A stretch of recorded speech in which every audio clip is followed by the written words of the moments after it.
Good afternoon student. पिछली तासिका में हमने प्रेरणा कविता के बारे में पूरी जानकारी प्राप्त की है। अभी हम देखते हैं कि लघु कथाएँ, यहाँ पर आपको 2 लघु कथाएँ दी गई है। उन दोनों लघु कथाओं में 2 अलग अलग विषय आपके सामने लेखक ने प्रस्तुत करने की कोशिश की हुई है। लेखिका श्रीमती संतोष श्रीवास्तव जी ने छोटी छोटी 2 कथाओं के माध्यम से आप लोगों को किस प्रकार का जीवन जिया जाता है, उसमें पहली कहानी में उन्होंने अन्न का महत्व और दूसरी कहानी में पढ़ाई की जिज्ञासा, यह 2 विषय उन्होंने आपके सामने रखे हुए हैं। तो हम देखते हैं कि श्रीमती संतोष श्रीवास्तव जी ने आपके सामने इस 2 लघु कथाओं के द्वारा क्या क्या बताने की कोशिश की है। तो देखिए, लेखक का परिचय। संतोष श्रीवास्तव जी का जन्म 23 नवंबर 1952 को मंडला मध्य प्रदेश में हुआ। आपने एमए इतिहास और हिंदी, बीएड तथा पत्रकारिता की उपाधियां प्राप्त की। नारी जागरूकता और उसकी अस्मिता की पहचान आपकी लेखनी के विषय है। लेखिका ने हमेशा नारी जागरूकता और नारी के जो सारे समस्याएं हैं, उन समस्याओं को उन्होंने उजागर करने की कोशिश की हुई है। आपकी रचनाओं में एक और वर्तमान स्थितियों तथा सामाजिक विसंगतियों का चित्रण दृष्टिगोचर होता है, तो वही दूसरी ओर जीवन जीने की छटपटाहट और परिस्थितियों से लड़ने की सार्थक सोच भी उनके साहित्य में हमें दिखाई देती है। उनकी प्रमुख कृतियाँ कौन कौन सी है? बहके बसंत तू, बहते ग्लेशियर, यह उनके कहानी संग्रह है। दबे पाँव प्यार, टेम्स की सरगम, ख्वाबों के पहरन, यह उनके उपन्यास है। फागुन का मन, ललित निबंध संग्रह है। नीली पत्तियों की शायराना हरारत, यह उनका यात्रा वर्णन है। यह 2 लघु कथाओं का परिचय हम करते हैं। देखिए, लघु कथा हिंदी साहित्य में प्रचलित विधा है। यह गद्य की ऐसी विधा है जो आकार में लघु है पर कथा के तत्वों से परिपूर्ण है। यह जो छोटी लघु कथाएं होती है, वह पूरा विषय जो है बहुत ही कम शब्दों में लेकिन विस्तृत रूप में हमें बताने की कोशिश करती है। इसलिए लघु कथाओं को भी हमारे हिंदी साहित्य में बहुत बड़ा महत्व प्रदान किया गया है। कम शब्दों में जीवन की संवेदना बताना, जीवन की पीड़ा बताना, आनंदों को सघनता और गहराई से प्रस्तुत करने की क्षमता इसमें होती है। किसी परिस्थिति या घटना को लेखक अपनी कल्पना का पुट देकर रचता है।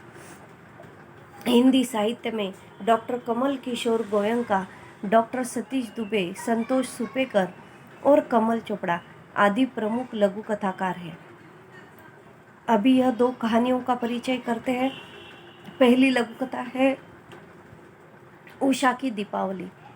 इस लघु कथा में लेखिका ने अनाज की बर्बादी पर बाल मन की संवेदनशीलता और संस्कारों को जागरूक कराता है। उन्होंने जो छोटी सी उषा नाम की लड़की है, उस छोटी सी लड़की को अनाज के बर्बादी के बारे में वह कितनी संवेदनशील है, कितना उसका मन संस्कारों से भरा हुआ है, यह बताने की कोशिश की हुई है। एक और थालियां भर भर कर जूठन छोड़ने वाले लोग हैं, तो दूसरी ओर अनाज के एक एक कौर को तरसते और विभिन्न तरीकों से रोटी का जुगाड़ करते लोग दिखाई देते हैं। यहाँ पर छोटी सी जो लड़की है 10 साल की, उस लड़की के द्वारा हम यह कहना चाहते हैं कि वह छोटी सी लड़की को भी अनाज का महत्व समझ में आता है और वह हमें बताती है कि कुछ लोग हैं जो अन्न का महत्व नहीं जानते, वह थाली भर भर कर खाना लेते हैं और जूठा फेंक देते हैं। और दूसरी ओर है कि कुछ लोगों को अनाज का एक एक दाना भी बहुत ही महत्वपूर्ण होता है, वह जुटाने में वह लगे रहते हैं। दूसरी लघु कथा जो है मुस्कुराती चोट लघु कथा, उसके अंतर्गत आर्थिक अभाव के कारण पढ़ाई न कर पाने की विवशता तथा मजदूरी करके अपनी पढ़ाई जारी रखने की अदम्य इच्छा को दर्शाती है। पढ़ाई करने के लिए आर्थिक परिस्थिति कमज़ोर हो गई है, लेकिन जिज्ञासा मन में है पढ़ाई करने की। वह जिज्ञासा व्यक्ति को किस तरह से पढ़ाई करने के लिए प्रवृत्त करती है, वह उन्होंने इस कहानी के द्वारा बताया है। यह बाल मजदूरी जैसी समस्या को इंगित करते हुए हौसला देती है, आशावाद को बढ़ाती सकारात्मक और संवेदनशील लघु कथा है। देखिए, पहली लघु कथा को हम देखते हैं। छोटी सी कथा है, लेकिन देखिए बहुत ही सुंदर है। यहाँ पर एक छोटी सी लड़की और यह वहाँ का सिक्योरिटी तथा साफ सफाई करने वाला जो कामगार है, उनका चित्र यहाँ पर लेखिका ने हमें दिखाया हुआ है। तो उसके शब्द देखिए कैसे हैं। उषा की दीपावली, यह पहली लघु कथा। दादी ने नरक चौदस के दिन आटे के दीप बनाकर मुख्य द्वार से लेकर हर कमरे की देहरी जगमगा दी थी। अभी यह जो उषा है, उस उषा की दादी ने नरक चौदस यानी मराठी में हम उसे नरक चतुर्दशी कहते हैं, दिवाली का वह प्रमुख दिन होता है। तो उस दिन उषा की दादी ने घर में आटे के दिए बनाए हुए थे और उन आटे के दीपकों को मुख्य द्वार से लेकर घर के हर कमरे के दहलीज पर उन्होंने वह दिए जलाए हुए थे। घर पकवान की खुशबू से तरबतर था। गुजिया, पपड़ी, चकली आदि सब कुछ घर में बनाया हुआ था। मगर 10 वर्षीय उषा को तो चॉकलेट और बंगाली मिठाइयाँ ही पसंद थी। लेखिका हमें बता रही है कि यह छोटी सी लड़की जो है उषा, वह गुजिया, पपड़ी, चकली आदि सब कुछ उसे पसंद नहीं था, तो उसको चॉकलेट और बंगाली मिठाइयाँ पसंद थी। तो वह अपनी दादी को कहती है कि दादी, मुझे यह सब कुछ पसंद नहीं है, मुझे तो चॉकलेट और बंगाली मिठाइयाँ पसंद है, आपने इतना सारा क्यों बनाया हुआ है। तो दादी उसको उत्तर देती है उषा को कि दादी कहती है कि तेरे लिए तेरी पसंद की मिठाई ही आएगी, यह सब तो पड़ोसियों, नाते रिश्तेदारों, घर आए मेहमानों के लिए बनाया हुआ है। दादी ने उसे समझाया कि यह सारा जो गुजिया, पपड़ी, चकली आदि सब कुछ बनाया हुआ है, वह पड़ोसियों के लिए, नाते रिश्तेदारों के लिए और घर आए हुए मेहमानों के लिए बनाया हुआ है। तुम्हारे लिए तो तुम्हारे पसंद की मिठाई लेकर आएंगे। आटे के दीपक कंपाउंड के मुंडेर पर जलकर सुबह तक बुझ गए थे। दादी ने बनाए हुए जो दीपक थे वह बुझ गए थे, सूख गए थे। उषा जॉगिंग के लिए फ्लैट से नीचे उतरी तो उसने देखा पूरा कंपाउंड फटाकों के कचरे से भरा हुआ था। उषा सुबह जॉगिंग के लिए निकली तो उसने देखा कि फ्लैट के नीचे जो सारा कचरा, फटाकों का कचरा पड़ा हुआ था, तो सफाई करने वाला बबन उन दीपों को कचरे के डिब्बे में न डाल अपनी जेब में रख रहा था। उसने देखा कि वह जो बबन नाम का लड़का साफ सफाई करने के लिए आता है, उसने वह सारे दीपक जो है आटे से बनाए हुए, वह उसने अपने जेब में डाले हैं, कचरे में नहीं डाले हैं।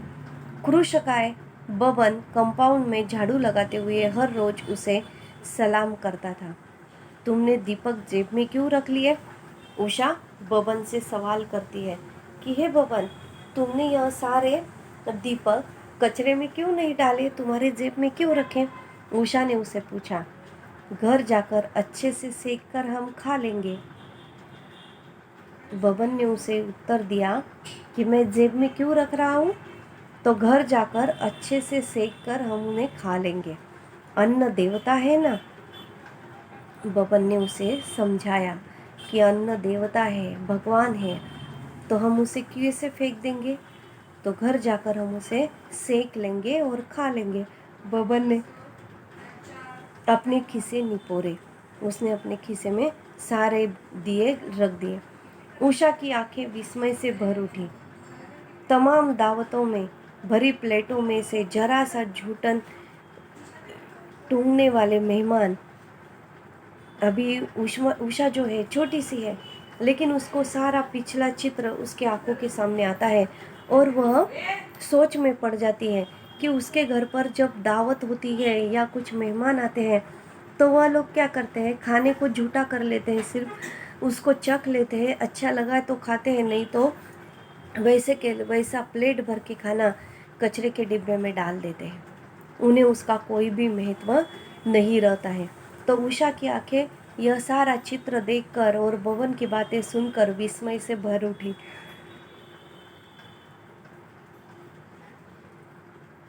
उषा की आंखें विस्मय से भर उठी। तमाम दावतों में भरी प्लेटों में से जरा सा टूंगने वाले मेहमान और कचरे के डिब्बे के हवाले प्लेटों का अंबार उसकी आंखों में सैलाब बनकर उमड़ आया। वह दौड़ती हुई घर गई, जल्दी जल्दी पकवानों से थैली भरी और दौड़ती हुई एक सांस में सीढ़ियाँ उतर गई। अभी वह बबन के लिए अपने घर में बनाई हुई जो सारी दिवाली की गुजिया, पपड़ी, चकली आदि सब कुछ जो बना हुआ था, वह जल्दी जल्दी अपने घर पर गई दौड़ती हुई और बबन के लिए सारा जो पकवान बनाया हुआ था वह थैली भर भर कर वह बबन के लिए लेकर आई। अब वह थी और बबन की कांपती हथेलियां पर पकवान की थैली थी। उसने सारे पकवान जो थे थैली में लाए हुए वह बबन के हाथ में थोप दिए, लेकिन बबन का हाथ वह सब लेते हुए बहुत ही काँप रहा था। वह डर रहा था क्योंकि घर पर जाकर अपनी माँ को मैं क्या जवाब दूंगा कि मैं इतना सारा खाना कहाँ से लेकर आया हूँ, इतने सारे पकवान कहाँ से लाया हूँ, माँ मुझे डांटेगी।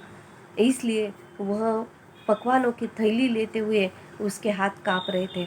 उषा की आंखों में हजारों दीप जल उठे और पकवानों की थैली देख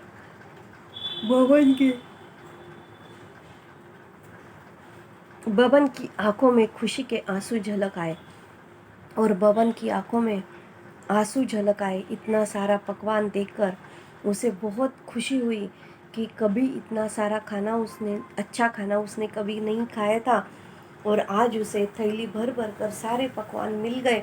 इसलिए वह बहुत ही खुश था और खुशी के मारे आंसू भी झलक आए और वह अपने घर पर वह सारे पकवान लेकर जाता है और सब मिलकर वह पकवान खाते हैं।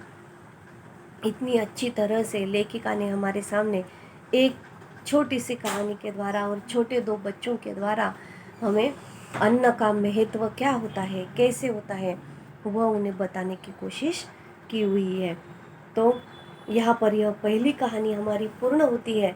अब हम देखते हैं कि और दूसरी कहानी में लेखिका ने हमें क्या बताने की कोशिश की हुई है।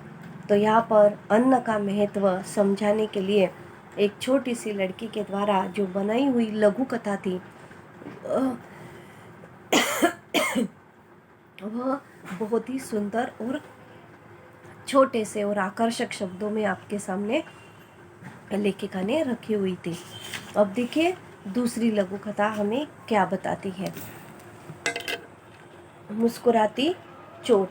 यहाँ पर देखिए, यहाँ पर भी एक छोटा सा लड़का जो है पढ़ाई की कितनी जिज्ञासा उसके मन में है वह दिखाता हुआ एक चित्र लेखिका ने हमारे सामने रखा है।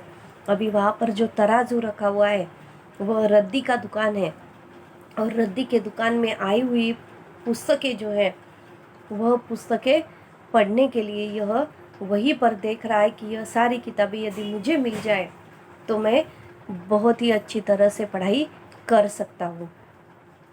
तो रद्दी की दुकान से वह पढ़ाई करने के लिए वह किताबें लेना चाहता है। तो देखिए वह किस तरह से यह सब कुछ प्रसंगों का सामना करता है और कितनी सारी कठिनाइयाँ उसको आती है पढ़ाई करने में, वह देखिए अभी। मुस्कुराती चोट। घर में बाबा बीमार थे, उनकी दवाई राशन के लिए पैसे चाहिए थे। अभी घर का माहौल बताया जा रहा है पहले ही कि घर में उस लड़के के पिताजी बीमार हैं, उनकी दवाई के लिए पैसे चाहिए, घर में राशन ख़त्म हो गया है, उस राशन के लिए पैसे चाहिए। माँ 4 घर में चौका बर्तन करके जितना लाती है वह सब बाबा की दवाई में और घर में ही लग जाता है। वह कह रहा है, हमें बता रहा है घर की अवस्था कैसी है, कि वह कहता है कि पिताजी बीमार होने के कारण माँ 4 घर में चौका बर्तन करने के लिए जाती है और वहाँ से जो कुछ माँ को पैसा मिलता है वह पैसे सारे बाबा की दवाई में ही ख़त्म हो जाते हैं और घर में छोटा मोटा सामान लाने में ही ख़त्म हो जाते हैं। बबलू की पढ़ाई बीच में ही छूट गई। इस कारण बबलू की पढ़ाई जो है वह छूट गई है। माँ को सहारा देने के लिए बबलू ने घर घर जाकर रद्दी इकट्ठा करना शुरू कर दिया। अभी माँ के चौका बर्तन करके जितने पैसे आते हैं उसमें तो घर चलता नहीं है, इसलिए माँ को मदद की आवश्यकता है। यह देखकर माँ को मदद करने के लिए, एक माँ का सहारा बनने के लिए बबलू ने अपना एक काम शुरू कर दिया। वह घर घर में जाकर वहाँ से रद्दी इकट्ठा करना शुरू कर दिया। पर पढ़ाई के प्रति लालसा उसके मन में बनी हुई थी, लेकिन पढ़ाई वह छोड़ना नहीं चाहता था। पढ़ाई की जिज्ञासा उसके मन में अभी भी वैसी ही पनप रही थी। उस दिन भी तराजू पर रद्दी तोलते हुए बबलू की नज़र लगातार स्कूल की उन किताबों पर थी जिसे रद्दी में बेचा जा रहा था। बबलू सारी घर घर से जाकर जो रद्दी इकट्ठा करके लाता है वह रद्दी की दुकान में जाकर बेच देता था। तभी उसी समय उसकी नज़र में किताबें आई जो कि स्कूल की पढ़ाई की थी।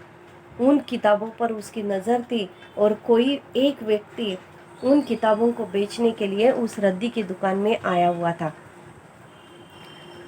तब बबलू की चाह थी, बबलू मन में सोच रहा था कि वह चाह रहा था कि वे किताबें उसे मिल जाए। बबलू पढ़ाई करना चाहता था, इसलिए वह किताबें उसे मिल जाए ऐसी उसके मन में आशा लगी हुई थी। स्कूल नहीं जाता तू? अजीब है तेरे माँ बाप जो तुझसे काम कराते हैं। घर की मालकिन ने तराजू के कांटे पर नज़र जमाए कहा। अभी जो रद्दी बेचने के लिए आई हुई एक घर की मालकिन थी, वह उसे कहती है, अभी वह घर घर जाकर रद्दी मांगता है और वह से रद्दी उठाकर वह बेचने के लिए जाता है।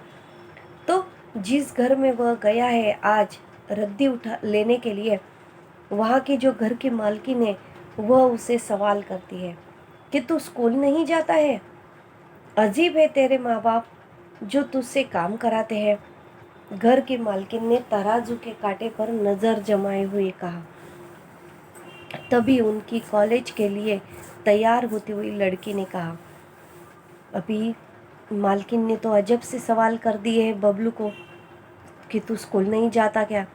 तेरे माँ बाप अजीब है जो तुझे काम पर लगा दिया है उन्होंने। घर की मालकिन ने तराजू के कांटे पर नज़र तो डाली, लेकिन उस घर के मालकिन की एक बेटी है जो कॉलेज जाने के लिए तैयारी कर रही थी। तभी उनकी कॉलेज के लिए तैयार होती हुई लड़की ने कहा, माँ, बाल मजदूरी तो अपराध है ना? वह अपनी माँ से सवाल करती है बबलू को देखकर कि बाल मजदूरी करना तो अपराध है ना माँ?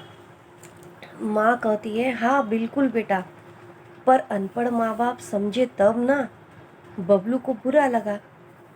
अभी उसकी माँ ने जो जवाब दिया है अपनी बेटी के सवाल का, वह बबलू को बिल्कुल भी पसंद नहीं आया है। वह कहता है, वह गुस्से से तरबतर हो जाता है, लाल हो जाता है, खून खौल उठता है ऐसे जवाब और ऐसे सवाल देखकर। माँ और बेटी की यह संभाषण पर वह खौल उठता है। तो उसकी माँ बेटी को जवाब देती है कि हाँ बेटा बिल्कुल, कि बाल मजदूरी अपराध है। यह अनपढ़ जो माँ बाप होते हैं वह कैसे समझ पाएंगे, वही अपने बेटों को काम पर लगाते हैं। बबलू को यह बात सुनकर बहुत ही बुरा लगा। उससे यह अपशब्द सहे नहीं गए। स्कूल बप्पा ने भेजा था मेम साहब, पर उनके पास किताबों के लिए पैसे न थे, इसलिए पढ़ाई रुक गई। उसने भी जवाब दे दिया गुस्से में आकर। बबलू ने मालकिन से कहा, कि मेरे पिताजी ने मुझे स्कूल भेजा था मेम साहब, उन्होंने मुझे काम पर नहीं लगवाया, लेकिन स्कूल उन्होंने मुझे भेजा, लेकिन अभी मेरे पास किताबें खरीदने के लिए पैसे नहीं है, इसलिए मेरी पढ़ाई रुक गई है। माँ, इससे इन किताबों के पैसे मत लो, उसके काम आएंगे। बेटी कहती है माँ को कि माँ जाने दो, उसको वह किताबें चाहिए तो उसे दे दो, उस किताबों के पैसे उससे मत मांगो, उसे वह दे दो, वह पढ़ाई कर पाएगा, उसके काम आएंगी, वह इनसे अपनी पढ़ाई कर लेगा, कुछ नहीं होता इससे। अभी माँ देखिए बेटी को कैसे बता रही है, बेटी अच्छे से बता रही है कि माँ किताबें दे दो, उससे पैसे मत लो, वह पढ़ाई कर पाएगा। लेकिन माँ क्या कहती है, देखो कुछ नहीं होता इससे, हम फ्री में देंगे और यह रद्दी पेपर के मालिक से किताबों के पैसे लेकर चाट पकौड़ी में उड़ा देगा। देखिए कैसी सोच होती है लोगों की, कैसे विचार होते हैं लोगों के। उसकी माँ उसे बेटी और माँ दोनों उसे किस तरह से अलग अलग बातें सुना रहे हैं। वह क्या कह रहे हैं कि हम उसे मुफ्त में दे देंगे माँ, रद्दी के किताबें हम उसे फ्री में दे देंगे, उससे पैसे नहीं लेंगे।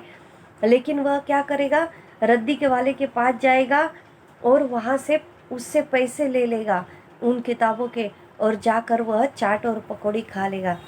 वह पढ़ाई का कोई महत्व उसको नहीं है, इनके बस का नहीं है पढ़ना, इन ऐसे बच्चों को पढ़ाई नहीं होती है, वह पढ़ाई नहीं कर पाते हैं।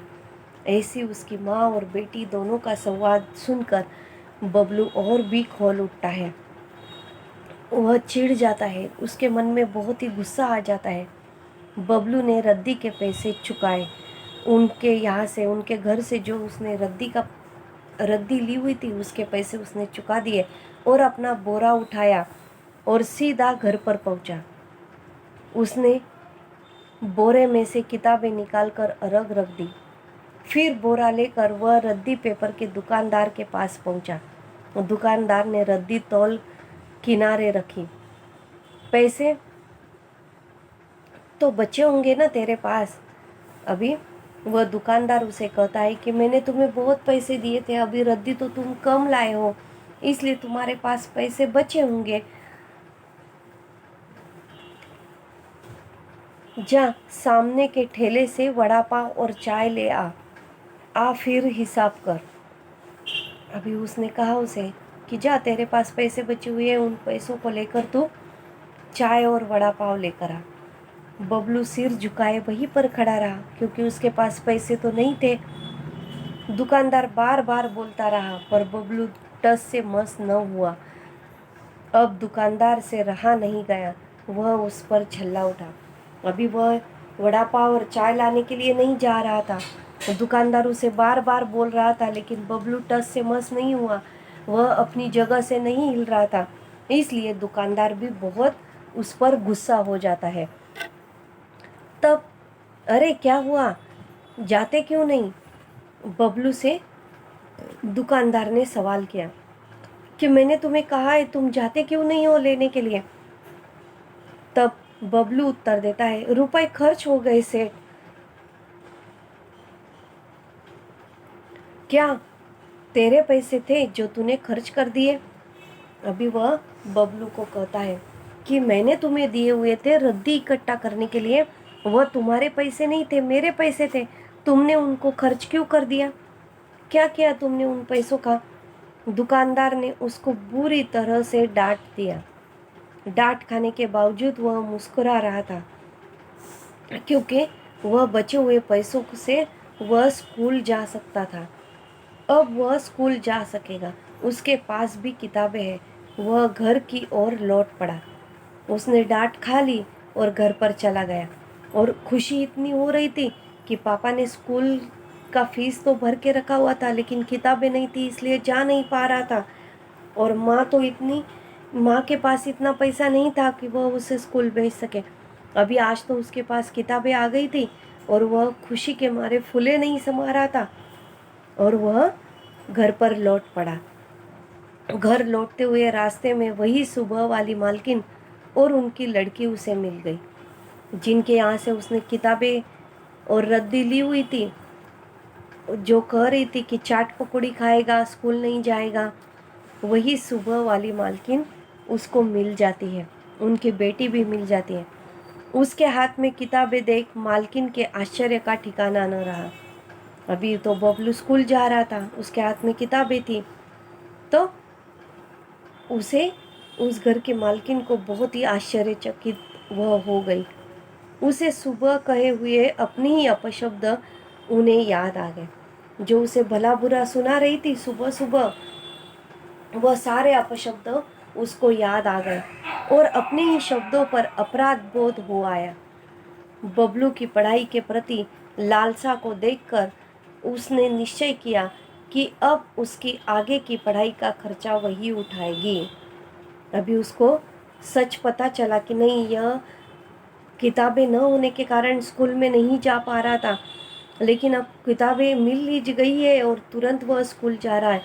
तो उसकी जिज्ञासा की पढ़ाई के बारे में उसकी जिज्ञासा, लगाव, आत्मीयता देखकर उस सुबह वाली मालकिन ने उसे कह दिया कि तुम्हारी आगे की सारी पढ़ाई का खर्चा मैं उठाऊंगी।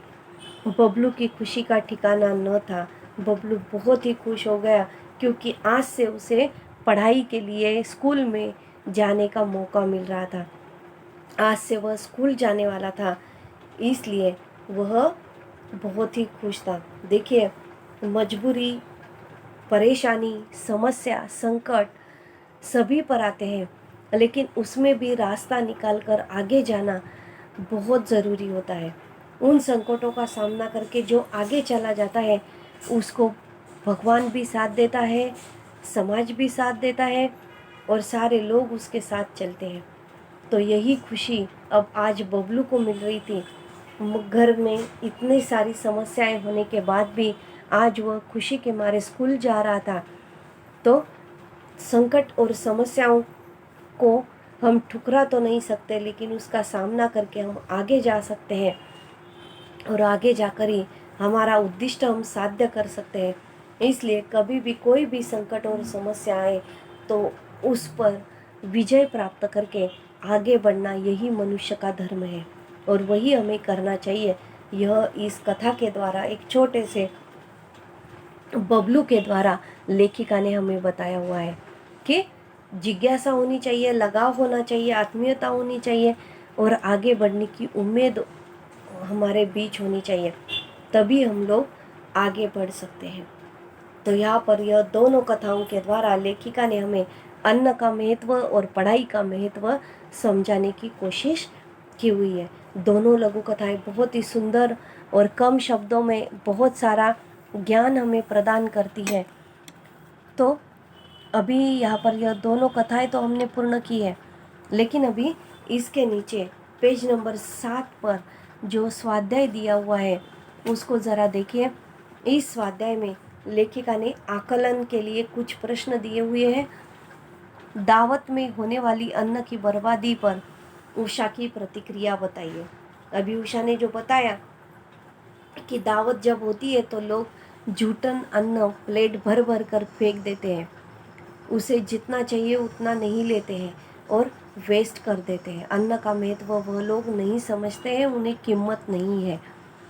और जिसके पास खाना नहीं है, अनाज नहीं है, वह व्यक्ति कचरे में फेंके हुए दीपक भी, जलाए हुए दीपक भी किस तरह से घर पर लेकर जाकर उसे सेक कर खाने की कोशिश करता है।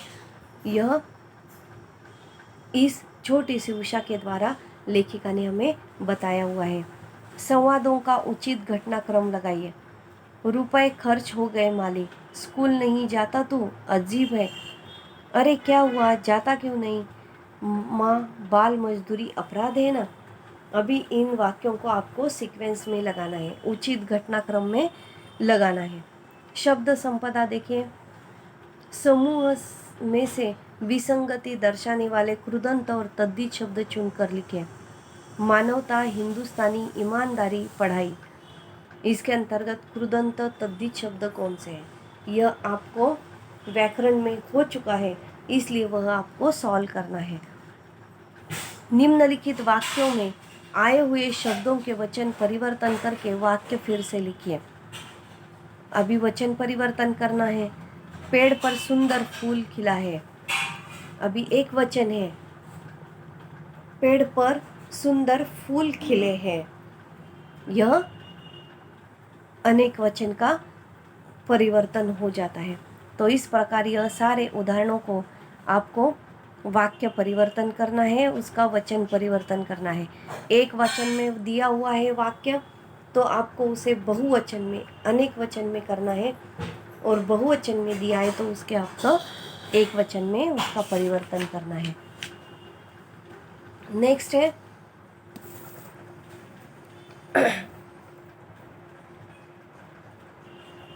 निम्नलिखित शब्दों का लिंग परिवर्तन करके प्रत्येक का वाक्य में प्रयोग कीजिए। अभी यहाँ पर कुछ शब्द दिए हुए हैं। अध्यापक, अभी अध्यापक का लिंग परिवर्तन करेंगे तो वह हो जाएगा परिवर्तित शब्द अध्यापिका, और वाक्य में प्रयोग करना है अध्यापिका शब्द लेकर। तो वाक्य में प्रयोग किस तरह से होगा?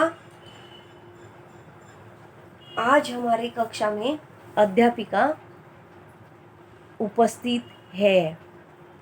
कक्षा में हम जाने से पहले ही हमारे अध्यापिका उपस्थित है, या अध्यापिका ने आज हमें बहुत ही अच्छा विषय समझाने की कोशिश की हुई है, समझाया हुआ है। तो इस प्रकार के वाक्य रचनाएं आपको लिंग परिवर्तन करके करना है। रानी राजा, नायिका नायक, देवर देवरानी, पंडित पंडिताइन, यक्ष यक्षिका, बुद्धिमान लिंग परिवर्तन बुद्धिमानी रहेगा। श्रीमती श्रीमान, दुखियारा दुखियारी, विद्वान विद्वान, लिंग परिवर्तन। उसके बाद है अभिव्यक्ति। अभिव्यक्ति के अंतर्गत अन्न बैंक की आवश्यकता, अन्न बैंक की आवश्यकता, इस पर अपने विचार लिखें। अन्न क्या है, अन्न देवता है, अन्न का महत्व क्या है, वह आपको आपके शब्दों में, आपके विचारों में समझाना है। शिक्षा से वंचित बालकों की समस्याएं, इस विषय पर अपना मत लिखें। जो बालक शिक्षा में, पढ़ाई में वंचित है, उन्हें उन तक अभी तक शिक्षण पहुंचा नहीं है, उनकी विवंचना क्या है, उनकी समस्याएं क्या है, उन पर आपको विचार करना है और उत्तर लिखना है। पाठ पर आधारित लघुत्तरी प्रश्न। उषा की दीपावली लघु कथा द्वारा प्राप्त संदेश लिखिए। अन्न का महत्व, अन्न की बर्बादी, अन्न को देवता मानना, यह आपको इस लघुत्तर में देना है। मुस्कुराती चोट शीर्षक की सार्थकता स्पष्ट कीजिए। यह आपको दूसरी जो लघु कथा है उसके द्वारा इस प्रश्न का उत्तर देना है कि शीर्षक क्यों दिया हुआ है मुस्कुराती चोट। छोटा सा बच्चा है, लेकिन वह जो रद्दी लेने के लिए जाता है तो वह मालकिन उसको मुस्कुराते हुए कैसे अपशब्द कहती है, कैसे उसके बारे में विचार करती है, यह उन्होंने बताया हुआ है। तो मुस्कुराकर बच्चे के मन पर कैसी चोट पहुंचती है, वह शीर्षक कितना सार्थक है, यह आपको उत्तर के द्वारा लिखना है। साहित्य संबंधी सामान्य ज्ञान जानकारी लिखिए। संतोष श्रीवास्तव जी लिखित साहित्य विधाएं कौन कौन सी है वह लिखिए। अन्य लघु कथाओं के नाम लिखिए। तो यहाँ पर इस तरह से यह स्वाध्याय आपको आपकी नोटबुक में लिखकर रखना है। नेक्स्ट लेक्चर में हम आगे की जो हमारी कविता है 15 अगस्त, उसके बारे में चर्चा करेंगे। ठीक है, थैंक यू सो मच।